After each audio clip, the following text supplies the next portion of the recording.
Chris Marinello, thanks so much for talking to us here. It's busy morning, so sorry to keep you waiting.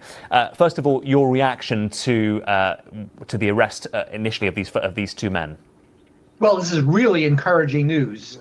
You cannot find these jewels without first finding the perpetrators, and that's what the prosecutor believes they have two of the four men that were actually involved.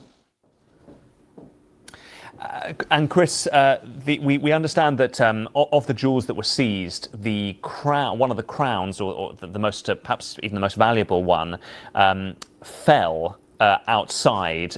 They dropped it and will have broken in some parts. Do you think that there is a real expectation that the French authorities may be able to recover the rest of the jewels, or is it perhaps more likely that they have already been broken up and perhaps sold on? Well, now is the time where the French police need to interrogate the people that they've arrested. And I'm not talking about politely asking, please, please, please tell us where the jewels are. I'm talking about some Clint Eastwood Dirty Harry style interrogation, and some deal making is going on right now to be able to. That's all well and good. Something.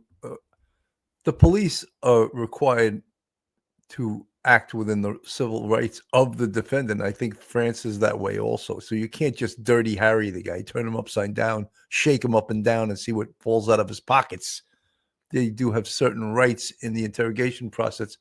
The interrogation process is more psychological. You can't threaten a defendant with physical force or that type of thing. You can use, what do they say, you catch more flies with honey, right? So you're nice to them, you use psychology, you try to get them to cooperate. And in this case, the most important thing is try to get the jewels back returned. And also, you want to help us? Who are the other two guys? You don't think that defendants rat out each other?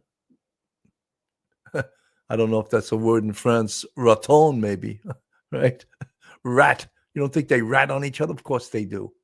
I bet through this interrogation, directly or indirectly, they will get the names of the other robbers in this case. And that's important because, again, it has been stated that a big goal of this investigation is to get the return of the jewels. So important that the jewels get returned. And that is what the police, their goal is in the interview and interrogation. And look, one thing they can use against these defendants is something called sleep deprivation, right? Don't let them sleep. Keep talking to them. Keep talking to them,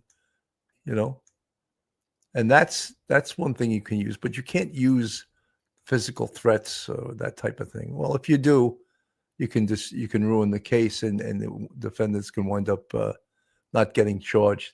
This is a step-by-step from ABC News how the robbery was carried out. 7 minutes. That's all it took to rob the world's most famous museum. Ce drame a profondément choqué les agents du musée du Louvre. On Sunday morning, 4 masked thieves pulled off a $102 million jewelry heist at the Louvre in record time, triggering national outrage and a massive manhunt. Here's how what many are calling the heist of the century happened minute by minute. 9:30 a.m., a truck with an extendable ladder parks near the Louvre's Seine-facing side. Dressed as construction workers, 2 thieves scale the ladder to a second-floor balcony. Using an angle grinder, they cut through a window into the Apollo Gallery, just rooms away from the Mona Lisa.